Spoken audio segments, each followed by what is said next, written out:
ادھر کوئی انصاف نہیں ہوتا، اس لیے وہ بنانا ریپبلک ہے. وہاں جنگل کا قانون ہوتا ہے، اور یہ جنگل کا قانون بننے جا رہا ہے. اور اس وقت یہ ملک کو بچانا ہے آپ نے.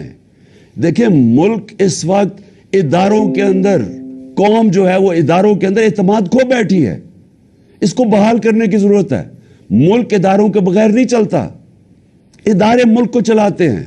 مغرب میں اور ہمارے میں اور ڈیولپڈ ملک اور غریب ملکوں میں فرق ہی یہ ہے کہ ان کے ادارے مضبوط ہیں، کوئی قانون سے اوپر نہیں ہے. یہاں مذاق بنا ہوا ہے کہ جی ایک آپ نے آفیسر کے اوپر ہاتھ رکھ جی ڈی جی آئی ساری فوج کو بدنام کر دیا. یعنی یہ اگر سوچ آ جائے جس معاشرے میں، مجھے بتائیں اس سے زیادہ تو دشمن اداروں کا اور ملک کا ہو ہی نہیں سکتا کہ جی ہمارے ادارے کا نام ہی نہ لیں. میں کہہ رہا ہوں کہ یہ پیچھے تھا فیصل، مجھے پتا اس نے سارا کروایا ہے، مجھے پتا اس نے ماسٹر مائنڈ کیا سب کچھ.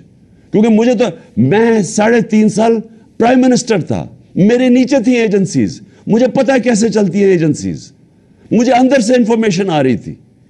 اور میں اگر پرائم منسٹر، ملک کا ex prime minister FIR register نہیں کر سکتا، اور اگر یہ کہنا کہ جی عمران اپنا سیاست چمکانے کے لیے کر رہا ہے، مجھے سیاست چمکانے کے لیے یہ کرنے کی ضرورت نہیں ہے. اس وقت سارے پاکستان کے اندر کہیں چلے جائیں، ایک اگر پارٹی کبھی بھی اتنی مقبول ہوئی ہے پاکستان کی تاریخ میں، وہ آج یہ پارٹی ہے. اور وہ یہ نہیں کہ میں نے کوئی بڑے کارنامے دیے ہیں، وہ ان چوروں کو دیکھ کے قوم ہماری طرف آ گئی ہے. اور اسی لیے ہمیں ضرورت نہیں پڑی کہ کسی کے اوپر الزام لگائیں تاکہ میری سیاست اوپر چلی جائے. یہ ملک کا مسئلہ ہے، اور چیف جسٹس صاحب یہ ملک کی فیوچر کا مسئلہ ہے، اور یہ فیوچر آپ کے ہاتھ میں ہے. اس ملک کی عدلیہ کے اوپر ساری قوم دیکھ رہی ہے. اس وقت لگتا یہ ہے کہ بس ایک یہ جو چاہے گا، یہ فیصل جیسے لوگ جو چاہے گا، ان کے سامنے کوئی کھڑا ہی نہیں ہوتا.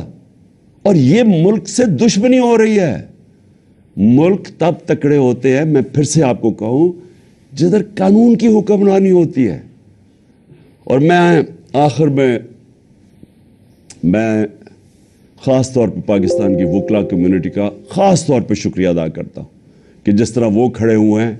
اور مجھے خوشی یہ ہے کہ وکلا یہ سمجھ گئے ہیں کہ اب ان کی ذمہ داری ہے رول آف لا، قانون کی حکمرانی قائم کرنا پاکستان کی وکلا کمیونٹی کی ذمہ داری ہے. اور یہ ایک ڈیفائننگ مومنٹ ہے پاکستان میں. ہر وہ آدمی جو اس ملک میں رول آف لا چاہتا ہے، اور رول آف لا کے بعد ہی حقیقی جمہوریت آتی ہے، اور حقیقی جمہوریت ہی حقیقی آزادی ہوتی ہے. یہ سب اکٹھے چلتے ہیں. اس وقت کچھ بھی نہیں ہے یہاں. تو میں وکلا کے اوپر بھی آج ان کا شکریہ ادا کرنے کے بعد میں امید لگاتا ہوں کہ آپ اپنا رول پلے کریں گے.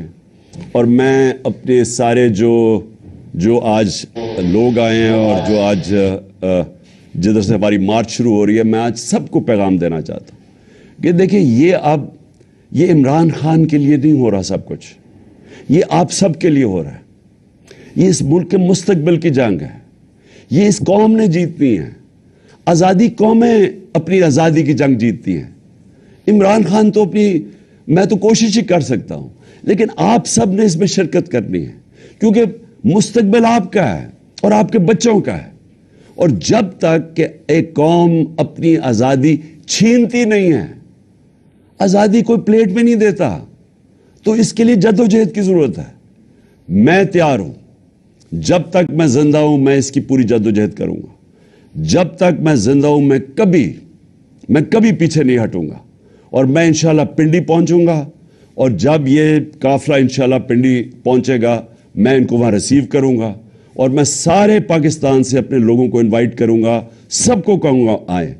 کیونکہ یہ اس وقت جو اس ملک کی حقیقی آزادی میں شرکت نہیں کرتا، وہ یاد رکھیں کہ وہ اللہ نے ہمارے دین کے اندر یہ ہمیں حکم دیا ہے کہ ظلم اور نا انصافی کے آپ مقابلہ کرو، جس کو کہتے ہیں جہاد. یہ اللہ کا ہوتا ہے. آزادی کے لیے کھڑے ہونا یہ اللہ کا حکم ہے ہمیں. اور امر بالمعروف کہ آپ اچھائی کے ساتھ کھڑے ہوں. یہ جو چور سارے اکٹھے ہو گئے اور اوپر بیٹھ گئے ہیں، قومیں چوروں کے خلاف اور کرپشن کے خلاف لڑتی ہیں. کوئی ایک آدمی نہیں کچھ ٹھیک کر سکتا. تو میں ساری قوم کو آج دعوت دیتا ہوں کہ ہمارے ساتھ اس مارچ میں شرکت کریں, اور انشاءاللہ جب میں پنڈی, جس دن میں آپ کو دعوت دوں گا, آپ نے سب نے پنڈی آنا ہے اس ملک کی حقیقی آزادی کے لیے. شکریہ. پاکستان زندہ باد.